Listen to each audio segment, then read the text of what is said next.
त्रिपाठी जी, जनता की तरफ से एक बात निकल कर के सामने आ रही थी कि आप विधायक का भी चुनाव लड़े, सांसद का भी चुनाव लड़े, और अब जब आपकी बेटी नम्रता त्रिपाठी जी की बातें चल रही हैं, तो आप मेयर का भी उम्मीदवारी की घोषणा कर सकते हैं। इस पर जो है जनता जो है जानना चाहती है। आपको लड़ना चाहिए पहले सांसद का चुनाव, यदि आप में है। वहाँ आप नहीं जीते तो विधायक का लड़िए, विधायक का नहीं जीते तो मेयर का लड़िए, मेयर का नहीं जीते तो वार्ड का लड़िए, वार्ड नहीं जीते तो राजनीति छोड़ दीजिए। त्रिपाठी जी, आपने कहा कि प्रशासनिक अधिकारियों के अपराधियों के साथ में साठगांठ है। क्या आपको ऐसा लगता है कि आपकी बेटी नम्रता त्रिपाठी यदि मैदान में मेयर पद के उम्मीदवार बनती हैं, चुनाव लड़ती हैं, तो उससे आपका चुनाव जो है प्रभावित होगा? देखिए, पहले तो हम लोगों ने अभी तक 100% ये तय नहीं किया है। हाँ, लोगों का यह डिमांड था, तो हमने कहा है कि हम इसको अभी न स्वीकार कर रहे हैं न इनकार कर रहे हैं। पहले चुनाव का घोषणा तो हो, तभी तो इस पर होगा। लेकिन 2 चीजों पर हम लोगों ने रजामंदी दे दी है कि उम्मीदवार हम लोग देंगे, और निश्चित इस बात पे कहीं कोई इनकार नहीं। और दूसरी बात है कि जो बातें आप कह रहे हैं कि पुलिस के लोगों के संबंध अपराधियों के साथ हैं, ये आज नहीं, मैं आज पिछले 5-6 महीने से कह रहा हूँ। इसमें कहीं आज कोई नया बात मैं नहीं कह रहा हूँ, और ये बात से मैं सहमत हूँ। और ये बात जब तक व्यवस्था सरकार टाइट नहीं करेगी, इनको मजबूत नहीं करेगी, तब तक यह बात मैं कहता रहूंगा। मैं अपनी बात से कभी पीछे नहीं हटूंगा। इस शहर में अपराध बढ़ रहा है और यहाँ की इस पलामू जिले की पुलिस अपराध को रोकने में सक्षम नहीं है, नहीं रोक पा रही है। यह बात भी सही है। लोग कहते हैं कि कांग्रेस ही समर्थन कर रही है और आप कांग्रेस के नेता हैं, और आप ही कहते हैं कि पुलिस नहीं कर पा रही है। तो ये कहां लिखा है कि जब विधानसभा में हम लोग खड़ा होते हैं तो सिर्फ वही बात विधानसभा में कहना है जो सरकार को सूट करे, पक्ष विपक्ष बात करे ही नहीं, सदन बात करे ही नहीं। तो हो सकता है कि कुछ टेक्निकल रीजन से 200-400 वोट कम दिखा करके हमको विधानसभा में नहीं जाने दिया, लेकिन मैं आपको विश्वास दिलाता कि यदि विधानसभा में भी मैं होता तो मुझे कोई नहीं रोक पाता यह कहने में कि सही में पलामू में अपराध का ग्राफ बढ़ा। जब हम 2 दिन पहले व्यवसायी संघ की बैठक में थे तो हमें कई लोग ये सलाह दी, ये कह रहे थे कि भाई प्रशासन के खिलाफ मत बोला, यदि कहीं चुनाव किसी को लड़ाना पड़ेगा तो प्रशासन आपके खिलाफ हो जाएगा। हम बोले कि जिस वक्त वोट पड़ेगा उस वक्त तक प्रशासन के खिलाफ होगा, क्योंकि प्रशासन गलत कर रहा है। दुनिया का डेमोक्रेसी खतरा में, हमारे देश का, और आप उसके लिए आज ऐसा तो हुआ ही नहीं कभी। किस डेमोक्रेसी को कैसे मजबूत किया जाए, इस पर चर्चा हो। ये तो लिच्छवी गणराज्य में सुनते थे पहले, जो हमारा प्राचीन इतिहास में मिलता है कि वैशाली और लिच्छवी गणराज्य में लोग बैठ करके चुनते थे कि हमारा नेता कौन होगा। विधायक नहीं बने थे उस समय।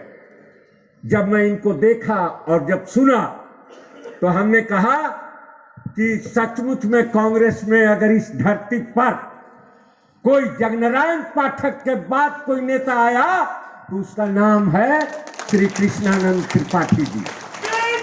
ये बात मैं कहा, और मैं ताकत से कहा कि मैं कभी भी बुज़दिल और वैसे लोगों के पास नहीं गया हूं कि मेरा काम कर दीजिए। मेरे खाते में कोई राशि नहीं है, सिर्फ मेरी पत्नी एक्सीडेंट की थी और जो उसमें सरकारी मुआवजा मिला था बीमा का, उसके अलावा मेरा कोई नहीं है। उसमें 1 लाख स्कूल में दान देकर जमीन खरीदाया और 2 लाख और रखा हुआ है स्कूल के लिए। मैं कभी किसी के नेता के पास नहीं गया, और सिर्फ अगर जाता हूं तो उसका नाम है कृष्णानंद त्रिपाठी। हम 5 साल का एक देखे हैं संघर्ष को। हम लोग को पास ही अंतिम मौका है। हमें चुकना नहीं है, क्योंकि त्रिपाठी जी के साथ हम इतने दिनों से काम करते आ रहे हैं। मैं एक बात कहना चाहूँगा आप लोगों को, मैं जब भी मरा हूँ, ये त्रिपाठी जी की लैंग्वेज है, मैं जब भी मरा हूँ या मारा गया हूँ, मैं अपनों से मरा हूँ या मारा गया हूँ, जबकि अपने ही मेरे स्वजन प्रियजन करते रहे संघार पर प्रति संघार। आप जाइएगा आज के बाद और सोचिएगा कि मैंने पलामू की जनता ने जितना संघर्ष हम लोगों के लिए इस व्यक्ति ने किया है, हमने इनको क्या दिया है। थोड़ी सी जोरन अगर और हम लोग डालते तो शायद आज हम लोग का भविष्य कुछ और रहता। थोड़ी सी और प्रयास करते तो हमारा अब कुछ और यहाँ का नतीजा रहता। तो मैं आपसे एक मार्मिंग अपील करना चाहता हूं, और मैं ये भी अपील करता हूं हमारे आदरणीय बड़े भैया प्रभात भैया और आदरणीय केंद्र त्रिपाठी सर जी से कि आप लोग पर जिम्मेवारी देता हूं कि आप उम्मीदवार का यहाँ पे आपस में विचार गोष्ठी करके हम लोग को देवें, ताकि हम लोग उसके लिए संघर्ष करके उसको मंजिल तक पहुंचाने का प्रयास करें। यह रायशुमारी हम लोगों ने इसलिए रखी थी क्योंकि प्रजातंत्र का तकाजा है कि कोई भी कार्य प्रजातंत्र में सबकी इच्छा से ही होता है, और यह चुनाव राजनीतिक दलों के सिंबल पर चुनाव नहीं हो रहा है। राजनीतिक दल जरूर चाहेंगे कि इसको रोक दें, इसको ला दें, इसको बैठा दें, क्योंकि वो उनका काम ही है राजनीति करना। लेकिन यह पूरे के पूरे जनता के आधार पर है। यह आप मान लीजिए कि जो आते जाते हजार लोग आप लोग आए होंगे सुबह से लेकर के अभी तक, ये 1000 लोग ही इस 35 वार्ड में नहीं रहते। लेकिन आप जो 1000 लोग हैं, आपका ओपिनियन इस 35 वार्ड में मैटर करता है। यदि 1000 लोग ने जो आप लोगों ने आज जितनी बातें की, सब लोग कोई प्रीमेडिटेटेड बात नहीं था। आप लोग निर्भीक निश्चल भाव से अपनी बातों को रख रहे थे, जैसे कमल चौधरी रख रहे थे, जैसे दिलीप गुप्ता भी रख रहे थे। तो सब लोग जो बातें रख रहे थे, और जो पब्लिक में बातें चलती हैं, वो बातें निकाल करके सामने पटल पर रख रहे थे। तो उन बातों को हम लोगों ने सुना। अब 1000 परिवार, जहां 20,000 परिवार इस शहर में रहता है, उसमें 1000 परिवार यदि कोई बात कहता है, सभी जाति धर्म क्षेत्र पार्टी ऊपर से उठ करके, तो एक बात तो निश्चित है कि वह 1000 परिवार इस बात से सहमत है कि पिछले 5 साल में जो दलीय आधार पर चुनाव हो गए थे और जो मेयर चुना गया था, उससे खुश तो मुझे कोई 1000 परिवार में से कोई नहीं दिखा। यह बात तो सहमत है। क्या इस बात से आप लोग सहमत हैं? तो मुझे हाथ उठा करके बताएं। तो सब लोग सहमत हैं कि जो पिछला था तो उससे कोई सहमत नहीं दिखा। तो 1000 परिवार तो सहमत, 100, 50, 200, 500। हम तो जब विधायक थे तो भाजपा के शिविर में भी मैं सहमति अपना उठवा के हाथ दिखवा देता कि उसमें भी 25% लोग ये सहमत होते कि त्रिपाठी जी ने निश्चल भाव से बिना पार्टी लाइन को देखे ये काम किया है। तो यह बात तो तय है कि जो पिछला उम्मीदवार था उस उम्मीदवार को बदलना है, ये बात निश्चित इस सभा में व्यवसायी संघर्ष मोर्चा ने आप लोगों ने किया है। हो सकता है क्योंकि आप लोग अधिकांश लोग हमसे परिचित हैं और हमारे साथ काम किए हैं, हमें लगता है कि और 1000-2000 परिवार जो यहाँ नहीं पहुंच पाए हैं या तो उनको सूचना नहीं हो पाई होगी या नहीं तो फेसबुक और दूसरे माध्यमों से देख करके वो अपने अन्य जरूरी कार्यों में चले गए होंगे। इस कार्यों को उतना महत्वपूर्ण नहीं समझा होगा। 1000-2000 परिवार और इस शहर में हम लोग जानते हैं, जिनसे भी हम लोगों को बातचीत भेंट मुलाकात करना चाहिए। यह बात भी सही है कि इस शहर में अपराध बढ़ रहा है और यहाँ की इस पलामू जिले की पुलिस अपराध को रोकने में सक्षम नहीं है, नहीं रोक पा रही है। यह बात भी सही है। लोग कहते हैं कि कांग्रेस ही समर्थन कर रही है और आप कांग्रेस के नेता हैं और आप ही कहते हैं कि पुलिस नहीं कर पा रही है। तो ये कहां लिखा है कि जब विधानसभा में हम लोग खड़ा होते हैं तो सिर्फ वही बात विधानसभा में कहना है जो सरकार को सूट करे, पक्ष विपक्ष बात करे ही नहीं, सदन बात करे ही नहीं। तो हो सकता है कि कुछ टेक्निकल रीजन से 200-400 वोट कम दिखा करके हमको विधानसभा में नहीं जाने दिया, लेकिन मैं आपको विश्वास दिलाता कि यदि विधानसभा में भी मैं होता तो मुझे कोई नहीं रोक पाता यह कहने में कि सही में पलामू में अपराध का ग्राफ बढ़ा।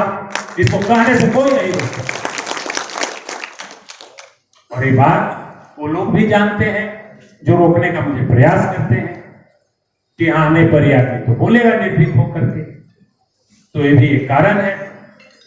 जब हम 2 दिन पहले व्यवसायी संघ की बैठक में थे तो हमें कई लोग ये सलाह दी, ये कह रहे थे कि भाई प्रशासन के खिलाफ मत बोला, यदि कहीं चुनाव किसी को लड़ाना पड़ेगा तो प्रशासन आपके खिलाफ हो जाएगा।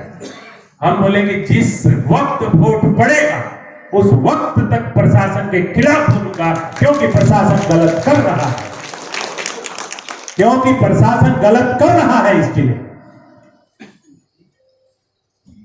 ये पूरा जिला जानता है कि प्रशासन के लोग, पुलिस के लोग के सांठगांठ एक क्राइम करने वाले लोगों के साथ हैं, असामाजिक तत्वों के साथ हैं। ये हमने 5 महीना पहले बोला था और आज कायम हो और किसी भी परिस्थिति में इस बात को बोलते रहूंगा। इसे कोई नहीं रोक सकता। ये नहीं है कि कल मैं कोई ठेकेदार हूं कि मुझे कोई सरकार बुला के कोई ठेका दे के मेरे जुबान को बदल सकती है। ये कदापि संभव नहीं। कोई मुझे भय दिखा करके इस मेरे बातों को बदल दे, यह कदापि संभव नहीं। किसी भी तरह का भय मुझे नहीं दिखाया जा सकता। तो ये बात सत्य है और सत्य गांधी ने कहा था कि सत्य हमेशा सत्य रहता है, उससे पीछे नहीं हटा जा सकता। तो ये बात एकदम निश्चित है कि अपराध बढ़ा है। यह बात भी निश्चित है कि अफसरशाही बढ़ी है और अधिकारियों में भ्रष्टाचार है। पहले यदि यह 25% था तो अभी ये बढ़ करके 50% हो गया है। इसमें कोई शंका नहीं। ये बढ़ी है, भ्रष्टाचार भी अधिकारियों में बढ़ी है, क्योंकि अधिकारी निर्भीक हो गए। उनको लगता है कि उनकी पहुंच डायरेक्ट सरकार के बड़े ओहदे पर बैठे लोगों के साथ है, इसलिए वो निर्भीक हो गए हैं और जनता का शोषण, धन का शोषण कर रहे हैं भ्रष्टाचार के रूप। इसमें कहीं दो बात नहीं। ये भी बात सही है जो आप लोगों ने कहा कि चाहे नगर निकाय के पैसा हो उसमें भी भ्रष्टाचार हुआ है और पहले के अधिकारी और पहले के राजनेता जो उस पद पर बैठे, नगर निकाय के पद पर, उच्च पद पर, उन लोगों ने मिल करके उस पैसे का दुरुपयोग करके अपने लिए उपयोग किया, जिस पैसे को और काम करके उसका विस्तार किया जा सकता था, जनता की सुविधाएं और दी जा सकती थी। यह बात भी सही है, इसमें कहीं दो मत नहीं। तो ये सारी घटनाएं घटी हैं, इस घटनाओं को काबू करना है। यदि नहीं करें तो पलामू में हम सभी राजनेताओं का, आप लोगों ने ताउम्र जितने लोग बैठे हुए हैं मंच पर, कुर्ता पैजामा पहन करके और राजनीति करते हुए पूरा जीवन गुजार दिया। हमारे भीम भैया, उनका भाषण तो हम सुने ही नहीं, आप पीछे बैठे रह गए। आपका भी भाषण होना चाहिए। ताउम्र आप लोगों ने कुर्ता पैजामा पहन के गुजार दिया, और किसी सीओ जो कल आ जाए और इसका हिम्मत है कि किसी हमारे समाज सेवी और राजनीतिक नेताओं को यह कह दे कि जो करना है कर लो, 5 लाख देना ही पड़ेगा, और वो सीओ इस जिला में रह जाए, तो लानत है हम लोगों की राजनीति पर। हम लोगों को डूब के चुल्लू पर पानी में मर जाना चाहिए। यदि कोई व्यवसायी हमारे सामने आ जाए रात को 10 बजे बिना फोन किए, वो कहे कि त्रिपाठी जी से मिले लबा, और ये कहे थर थर कांपते हुए कि हम फोन नहीं के लिए, पता चल जाए पुलिस के कि हम त्रिपाठी जी से बात किए हैं, इसलिए हम आपको फोन नहीं किए, और हम किसी को नहीं बताना चाहते। हमसे 1 करोड़ रुपया मांगा जा रहा है फोन पर, और रघुओं के करो नाम मत ले, कैसू हमारा सुरक्षा दिला दी। और इसके बाद हम यदि घर में घुस जाएं कि कोई पदाधिकारी हमें डरा देगा, तो लानत है, मैं राजनीति छोड़ के पलामू से चला जाना चाहिए। ऐसी व्यवस्थाओं को हम लोग नहीं बर्दाश्त कर सकते, सत्ता में रहे या न रहे, ऐसी व्यवस्थाओं को हम नहीं बर्दाश्त कर सकते। और कसम खिलाए कि नाम किसी का मत लीजिएगा, किसी से भी, किसी को पता नहीं चलना चाहिए कि त्रिपाठी जी के पास हम आए थे, क्योंकि अफसर को पता चलेगा तो अपराधियों को पता चल जाएगा। ऐसा अविश्वास हमारे तंत्र के ऊपर, प्रजातंत्र के तंत्र के ऊपर ऐसा अविश्वास व्यवसायी को, जनता को होने लगे, तो हम लोगों के लिए चिंता का विषय है कि कल किसी और, हमें ये नहीं देखना है कि वो व्यवसायी किस जाति का है, रौनियार है कि अग्रवाल है, तैलिक है कि सौंडी है, ये मुझे नहीं देखना है। वो हमारे पलामू का भाई है, पलामू का बेटा है। मुझे नहीं देखना है कि वो राजनीतिक व्यक्ति भाजपा का है कि कांग्रेस का है, जेएमएम का है कि आरजेडी का है। वह एक सोशल वर्कर है, वह एक पॉलिटिकल वर्कर है। कोई अफसर उसको कह दे, चाहे वो भाजपा का ही क्यों नहीं हो, यदि वो कह दे कि तुम जाओ जहां जो करोगे, तो लानत है। ऐसा कदापि बर्दाश्त नहीं किया जा सकता। जातियों में, पार्टियों में, धर्मों में बांट करके इसको हम बर्दाश्त कर ले, किसी अधिकारी और अपराधियों के बातों को कदापि संभव। और ये भी कोई ना सोचे कि हम कोई परिवार के लोगों को लड़ाना चाहते हैं। केडी बाबू, आपने कहा था और हमने 1 साल पहले धनंजय को कह दिया था कि आपको नहीं घूमना फिरना है, अब आपको चुनाव नहीं लड़ना, ये भी बता दें। और 1 साल से धनंजय सिर्फ शादी विवाह में जहां हम नहीं है वहीं जाते हैं। अब वो फील्ड में वैसे नहीं घूमते हैं कि चुनाव लड़े लगे। हम लोगों को चुनाव नहीं लड़ना था और नहीं लड़ना है, इस तरह का अभी भी विचार दिमाग में बना है। क्योंकि हमें तो सिर्फ वो ताकत चाहिए जिससे हम किसी की भला कर सकें। यह ताकत नहीं चाहिए कि हमको धनोपार्जन की क्या जरूरत है। हमारे परदादा पंडित सुगा तिवारी, पंडित रामविलास तिवारी, पिताजी पंडित जगनारायण तिवारी ने इतना अर्ज दिया है कि अभी भी नॉमिनेशन भरते हैं तो उसमें लिखा रहता है कि झारखंड के सबसे धनी उम्मीदवार के इंतजार। अब सारा पकड़ लेता है वहां से, रघुवर दास जी कह रहे हैं कि सब चोरी कर लिया। बोले कि तो जेल में डाला, देख लो कहने चोरी की नहीं। अरे भाई, जगह जमीन है, ये लड़मा के इतना कीमती हुई है, लड़मा चिया की, तो हम क्या करो। तो सबसे धनी उम्मीदवार केंद्रीय पार्टी। अब किसको 200 साल जीना है? सबको तो 20 साल, 25 साल के बाद, 30 साल के बाद ऊपर जाना है। तो वो सब धन जो ऊपरे से आ रहा है तो हम लोग खर्च कर ही नहीं पाए। तो इसलिए काम वही करना है जो मृत्यु के बाद भी वह नाम मौजूद रहे। तो इन चीजों पर लगाम रखना है, लाना है।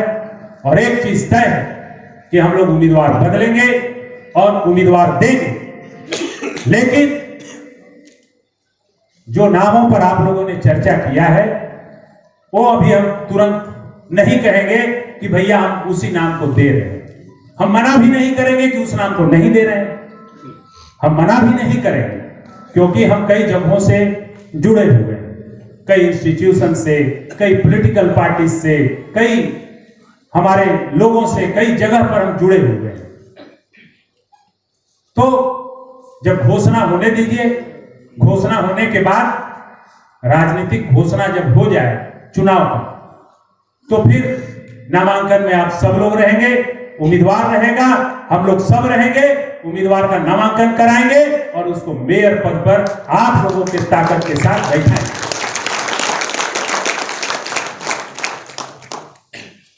तो अभी किसी नाम का हम लोग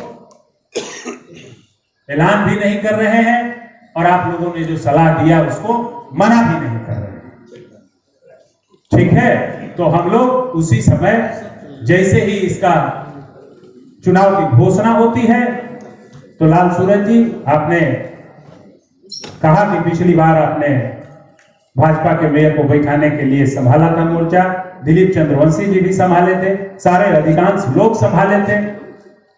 तो इस बार कोई पार्टी का नहीं है, इस बार पलामू के उम्मीदवार को बैठाने के लिए आप लोग मोर्चा संभालिए, पार्टी के उम्मीदवार तो इस बार है नहीं। तो ये हम लोग ये तय है कि पिछला उम्मीदवार को हम लोग बदलेंगे और नया उम्मीदवार देंगे। ये दो चीजें आज की बैठक में आप लोगों की बात सुनने के बाद हम लोगों ने तय कर दिया, यह तय हो गया और हम लोग इसको लेकर के आगे बढ़े। सब लोग अपने अपने वार्ड्स में, यहाँ 35 वार्ड के लोग जमा हैं, 35 वार्ड के लोग अपने अपने वार्ड में एक बार घूम करके लोगों से बात कर लीजिए कि लोगों का क्या मत है, जाति में कितने लोग बटे हुए हैं, धर्म में कितने लोग बटे हुए हैं। अब पार्टी तो है नहीं, तो इन दोनों चीजों में लोग कितने बटे हुए हैं, इसको आप लोग सब तब तक आकलन कीजिए। मुझे लगता है कि अगला 10 दिन के अंदर हम लोग फिर शिवाजी मैदान में नामांकन के लिए मिलेंगे, मेयर पद के प्रत्याशी के नामांकन के लिए उसके साथ। देखिए, व्यवसायियों के ऊपर जब हमला होता है धन शोधन का, तो उस समय कोई राजनेता खड़ा नहीं हो पा रहा है और सारे लोग वोट लेने के लिए व्यवसायियों के पास जातीय, धार्मिक, दलीय बात करके उनका वोट ले लेते हैं। वो व्यवसायी भी हमारे ही समाज के अंग हैं, हमारे ही जिले के भाग हैं और वो सैकड़ों करोड़ रुपया सरकार को टैक्स के रूप में देते हैं।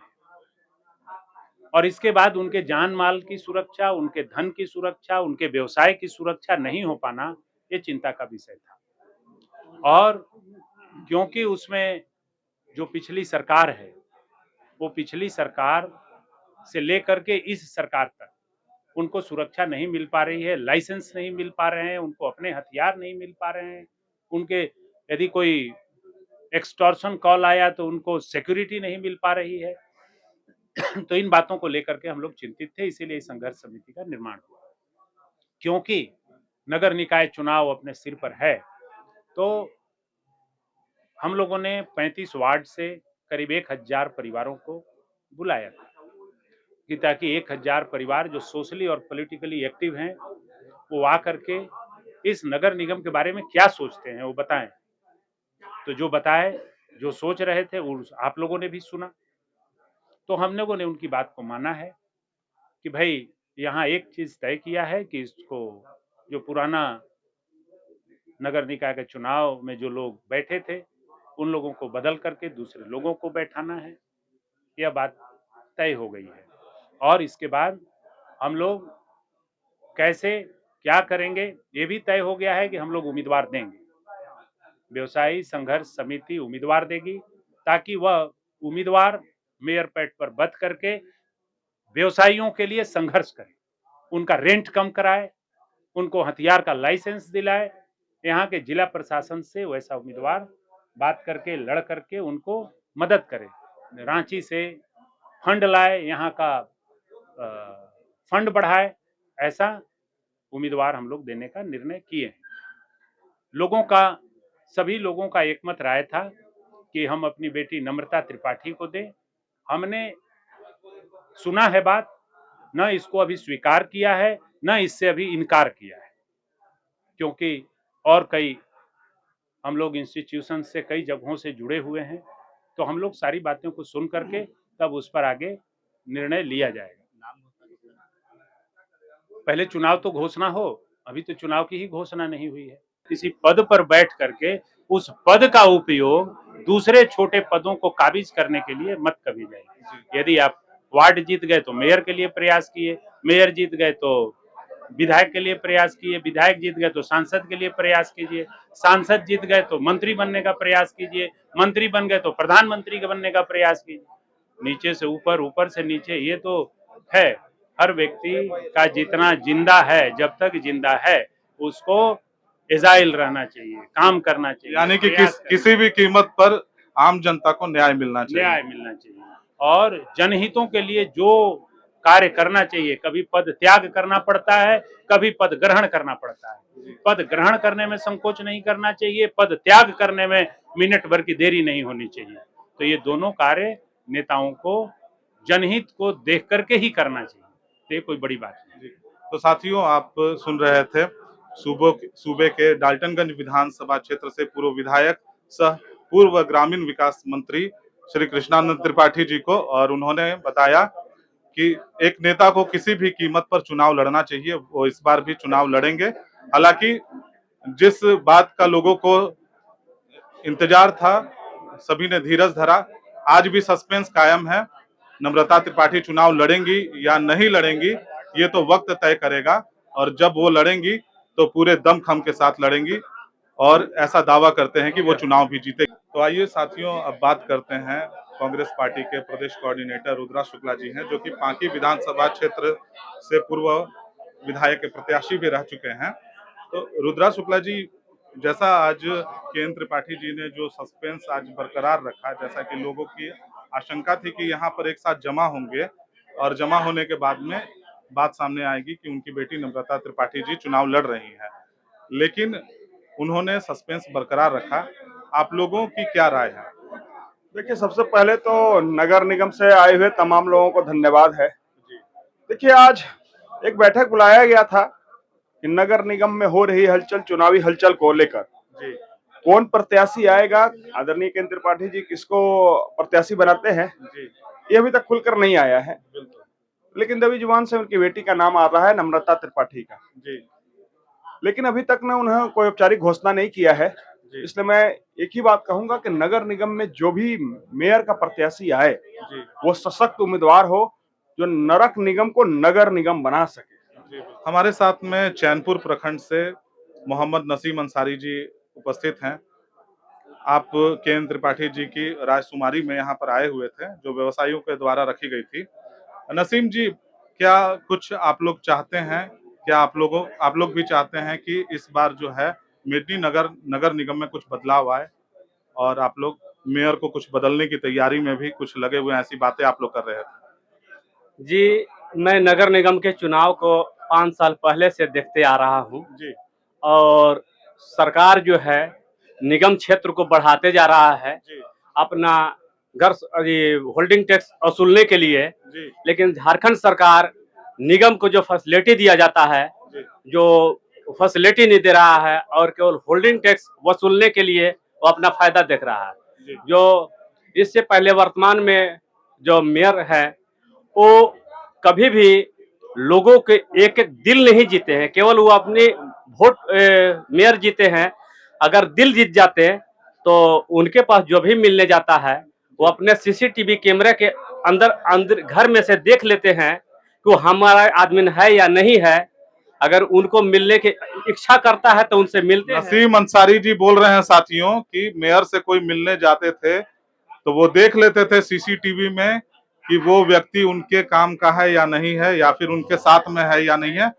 इस आधार पे वो मुलाकात करते थे। जी, और जिसके चलते ये निगम जो है से बहुत बड़ा, माने ये चैनपुर में निगम में ही पड़ता है, जो चैनपुर है।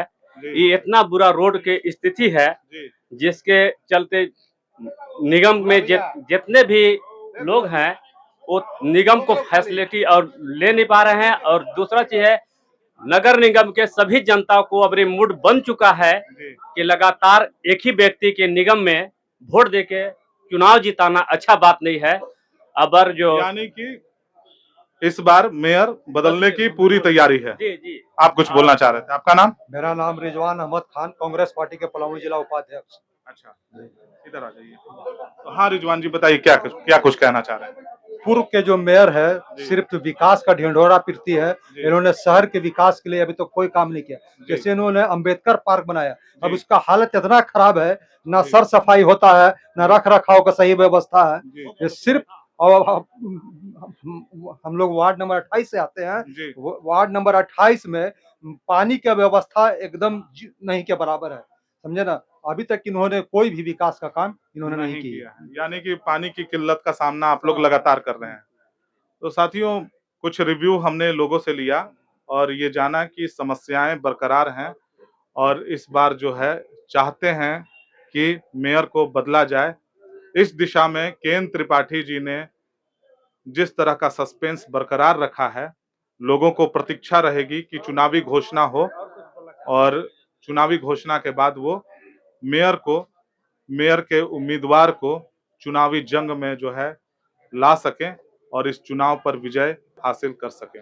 साथियों, पलामू लेबर संघ के अध्यक्ष हैं अनिल सिंह जी हमारे साथ में हैं। अनिल जी, आज के कार्यक्रम में आप शामिल हुए, आपको क्या कुछ महसूस हुआ? माननीय पूर्व विधायक, पूर्व ग्रामीण विकास मंत्री जी ने जिस तरह का सस्पेंस बरकरार रखा है, इसको लेकर के आप क्या कहना चाहेंगे? मेरे ख्याल से नर्मदा त्रिपाठी ही सुयोग्य उम्मीदवार है हमारे डाल्टनगंज मेयर क्षेत्र के लिए। जी। कैसे लगता है कि नम्रता त्रिपाठी जी ही सुयोग्य उम्मीदवार हैं आपके? जबकि वो तो राजनीतिक परिवेश में रही जरूर हैं, लेकिन उनका प्रोफेशन अलग है, वो एडवोकेट हैं। आपको कैसे लगता है? क्योंकि यहाँ के पिछले मेयर प्रत्याशी जो थी, उन्होंने सिर्फ लूटने का कार्य किया है, कमीशन खोरी किया है। कोई भी विकास का काम उन्होंने धरातल पे लाया ही नहीं, सिर्फ ठेकेदारी प्रथा को आगे बढ़ाया है। मेरे ख्याल से नर्मदा त्रिपाठी उम्मीदवार हैं, क्योंकि उनके पिताजी का वर्षों से राजनीतिक जीवन में आगे रहे हो। मतलब नम्रता त्रिपाठी जी के राजनीति को उनके पिताजी के राजनीति से जोड़ करके आप देख रहे हैं कि जिस तरह से वो काम करने के प्रति जागरूक रहते हैं, उसी तरह से नम्रता त्रिपाठी जी भी कार्य करेंगे। जी, इधर आ जाइए। पढ़े लिखे सुयोग्य है, उनके अंदर LLB भी की हुई है। उससे अच्छा कोई अभी उम्मीदवार इस माने मेरे नगर निगम में नहीं है। जी। तो लोगों का कहना है कि केएन त्रिपाठी जी जिस तरह से अपनी राजनीति में सक्रिय हैं, उसी तरह से उनकी बेटी भी राजनीति में आएंगी और वो कुछ अच्छा कर पाएंगी।